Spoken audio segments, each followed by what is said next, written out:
Hello YouTube, this is Morgan Airspeed Prime here with my next The Promised Neverland manga review. This one's going to be for chapter 155, which is called Resurrection.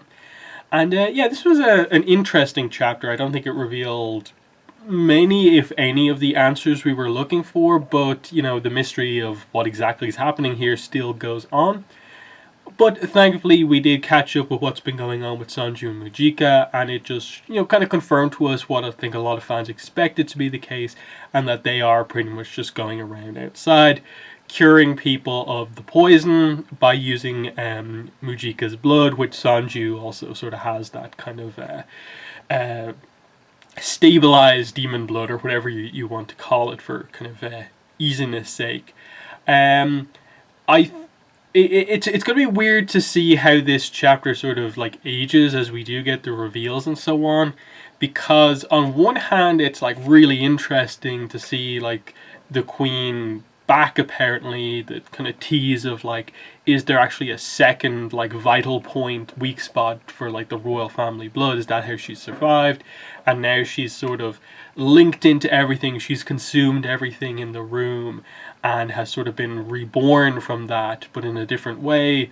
There's some intrigue and interest definitely coming out of this chapter, but it is also a case of like it's one of those tropes that I've never been a particular fan of, and that being like the last like villain power up is just this kind of really sort of basic, just, oh, it consumes everything, it turns into a monster that has no real form / design aesthetic to it, and then something else happens. It's interesting. I don't really know how to feel necessarily about the sort of queen focus section of this chapter. It definitely felt like it's just, given that we go on break here for like author research at the end, it definitely sort of felt like they had to put out a chapter here, didn't really have a lot to say, and we're just getting to that break so they could maybe figure out exactly where they're going. Now, I'm not trying to say that they're just making this up sort of like one chapter at a time, that they don't have any direction for where they're going, but, you know, it's sort of an unfortunate chapter that we go to break on. But yeah, let's get into it page by page. So we start off with what's happening with the demon civilians outside. We see the more and more demons are becoming sort of beast demons outside. We see Aishi sort of sniping from the rooftops, and also we have Dawn and Gilda out there as well. They keep the action up here on the outside by just kind of highlighting like demon kids being terrified that their parents have been turned into beast demons and they might get hurt, and so it is Sanju, Mujika, you know, Dawn, Gilda, and Aishi sort of saving them from their parents and allowing like a family to kind of continue going. But yeah, that's the problem obviously is that they continue to regenerate, so they're trying to, you know, hold back these demons without hurting them, but they have to hurt them to like keep them back. But they keep regenerating, of course, and Gilda sort of confirms to us here, you know, Mujika's cursed blood can restore degraded demons in human form. If it works for this poison, we could. And then the question is obviously, how do we actually get them to drink blood when they're in a state like this? So Sanju just steps up, cuts his own arm off, throws it to one of the beast demons, who obviously eats it, because that's what demons do, of course, and immediately it reverts back to sort of a normal form gradually. So that's confirmation that the blood is a counteract to the poison, in addition to working just the way we knew already. So they save the two kids' parents here, and then Mujika comes over with a cup of her blood and says, it's all right, anyone who drinks this will be restored and you won't ever degenerate again. So that is interesting. It's like Mujika talking about these kind of special powers of her own blood here for the first time, so just kind of confirming that once you drink it, you will never degenerate again, regardless of what happens. So it's nice to get that confirmation from the character who has that ability themselves. And the kids do actually drink it, so they feel that they've got things covered here on the outside, so it's up to Norman, Emma, and so on, everyone else inside. So we cut back to where we were at the end of the last chapter, which was, of course, Norman turning around to see a zombie regenerated queen in some way, and then Sislo jumping in to potentially save him. So we get an interesting scenario here. I was wondering what exact way they do this, and so what happens effectively is Sislo does block the attack on Norman. He gets his leg cut off. I don't really know the geometry of how this happens, because Sislo's behind Norman, and obviously the from Sislo's point of view, the queen is behind Norman, so he has to dive. He dives head first, sort of towards Norman to get past Norman, and somehow the queen, who's in front of Sislo at this point, cuts his leg off and doesn't in any way touch his head or legs or anything like that. It's it just feels a little poorly constructed here. Just the angles of the situation, that he jumps forward but only gets his leg cut off.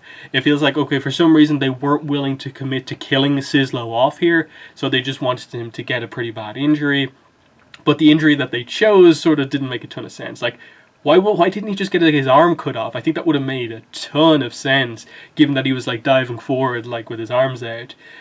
So just a bit of a weird one, where it's just a little bit more thought gone into the art, in terms of you clearly show the situation at hand, but then cut to a situation that afterwards that doesn't really make sense as to what exactly just happened.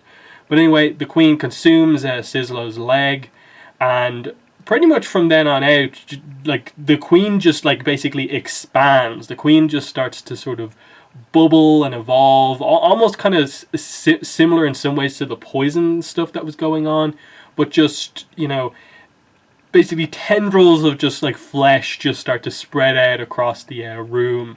Everything gets sort of consumed into this one giant mass of demon and flesh, and the idea is that somehow she's just converted herself into just this thing that eats things. And the question is this a new form of demon that they're only the queen and the royal family are able to do?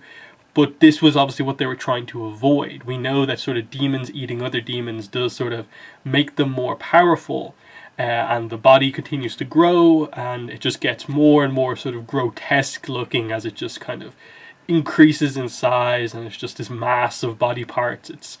It's pretty disgusting looking, and it's going to be one of those ones in the anime where that's going to be very creepy depending on what way they show it. So that's pretty interesting. But in the background we see Vincent and Norman tending to Sislo. So now Sislo and Barbara have been pretty badly injured. Zazie and Vincent are kind of the two that are still sort of up and running. Norman does say here, in this translation, it's "the Colonel was destroyed, I'm sure of it. I confirmed it beyond doubt with my own eyes." Either the Queen can survive the destruction of her core, or the Queen, maybe all royals, have more than one core. And they cut back to royal blood is a class of its own. So that's sort of where they settle on things right now, that Norman is 100% convinced they did to the Queen what would have killed any other demon. They destroyed the key part of the head, that is the core, kernel, whatever you want to call it, and it should have killed the Queen, but it seemingly didn't. So it must be some special ability of the blood. And the fact that they specifically said the whole core bit, obviously that must be the case to a degree, that the royals do have a secondary sort of vital spot. Norman orders Vincent to take Sislo back to the headquarters, and he and Zazie will stay around to sort of try and sort things out here. So Vincent goes on with this, and some of the other lambdas do take away the sort of injured characters here as Zazie prepares for combat. So obviously Sislo, Barbara are taken away. Vincent goes with them to sort of lead this group, leaving us with Zazie, Norman, Emma and Ray in the room. So, and of course, the Queen or whatever is left here. But anyway, what we look here is that obviously Zazie prepares to attack, but suddenly out of the masses, just the mass of body parts that the Queen is made up of, Sister Crone's head just comes out and appears, as if the Queen is sort of taunting the people in the room, knowing which characters have been eaten that the characters here know of. So the image of of Crone obviously comes out. Then we have Jiren, we see Yverk, and so on. we see a lot of these characters, including very creepily here, a lot of like Emma and Ray's sort of siblings, basically the other kids from Grace Field, who obviously were shipped away and so on. And it's just this mass of faces that basically is what the Queen has turned into at this point. All who were eaten are here. And yet Norman, I think, says what everyone is thinking at this point. I have no idea what is going on anymore. What should we do about that? As just the faces continue to shift, obviously this thing is continuing to just sort of change and move around as they're just watching on. And then, right as we get to the end of the chapter here, something sort of drops out of the mass. And it seems to be the Queen, but it's the Queen, but she has like nothing on her face at all. There's no mask, there's no eyes, there's no mouth. It is just a plain, head. It's clearly a head, but there's nothing on it. And it's almost suggesting, maybe like we figured out from before, that when a royal's like weak spot is destroyed, they can regenerate, but because they suddenly don't have a need for the top weak spot, they obviously just have to regenerate around their secondary one. So I don't really know what to make of this, in that it's obviously the Queen, because it's gone from this crazy, just giant kind of mass of parts to being very clearly something that is the Queen, but in a slightly different form. So either way, it confirms to us that the Queen hasn't fully been dealt with, and we have to find some way to deal with her again. This is probably where you can sort of see maybe a little bit of where we have to go from here. The fact that Zazie is still here, we'll probably get the actual proper explanation on what we're meant to make of Zazie as this fight progresses, because of course, of the 4 characters left, Zazie is the only one you'd really consider to be a sort of fighter who can fight the Queen on her level. And even then, previously Zazie did have the support of like Sislo and so on. So this is going to be a little bit of a problem here, in terms of, will we actually see Ray and Emma fight? Norman tried to fight here, because I suppose with Norman, the only real question is like, okay, he had all these experiments done to him. Does he have any sort of special abilities in any way that we haven't seen yet from those experiments, or was it just like was said in the previous chapters, just the drugs have kind of limited his lifespan, and he's different than, say, Hayato with the kind of crazy speed and stuff like that. So, again, kind of confusing chapter. Don't really know what to make of like how this came about. Just the Queen being alive again, absorbing everything, and then all of that, showing the kind of visuals of all the people that were eaten, just to sort of make a new version of the Queen with no face. It's kind of like, where are we heading here? But, it was a little bit of, psychological kind of torture here in the fight before this sort of second stage begins. The other thing to keep in mind is that Emma should still have, was it Emma or Ray? They should still have the sort of transponder thing to call in Sanju at some point, and that's very likely going to be one of the important things. I think that's partly why they covered what was going on the outside with the sort of curing of the poison, was so that Sanju could be freed up to arrive on the scene here when he's called in. Because Zazie isn't going to be enough. I think the 4 characters we have here, just it won't be enough to fight the Queen in whatever form she is. She's likely more powerful than she was before, so we'll need someone on the level of a Sanju to actually fix this. Obviously, people have questions straight away about like, oh, if this is about the royals, that means Luvis also had a secondary core, and he like disappeared, obviously. So where is he in all of this? Are we going to get the answers to where he's been up to? And if they commit to all of that stuff, the series could go on for another while yet.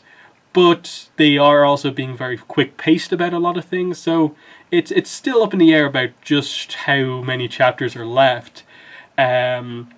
But for me, at this point in time, I definitely am mainly interested in, I think, just how they kind of resolve all of this in the end, and mainly like a lot of people, I do really want to know what Emma's reward that she promised the one for the promise. Like, when is that coming? That's been, you know, the more and more chapters that go on, the more and more like long ago that was when it was first mentioned that, oh, there's a reward on offer. So I still want to get to that point. But yes, overall, interesting chapter. Could go up, could go down, depending on what the actual explanation of this is, whenever we don't get an explanation for it. But that's been my review of this chapter. In the comments, let me know what your thoughts were, but that's been the video. Thanks for watching, and bye.